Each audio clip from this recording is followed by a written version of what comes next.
Doing a customer complaint of no AC. We put dye in this thing, and I'm gonna flip the camera around, and I'm gonna do no goggles on my camera, and then goggles, and you can see the difference of how it works.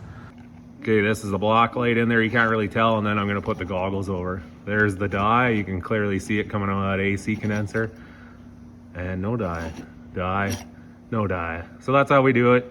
We use these CSI goggles, and then you can spot leaks. And we got to quote out an AC condenser for this truck now.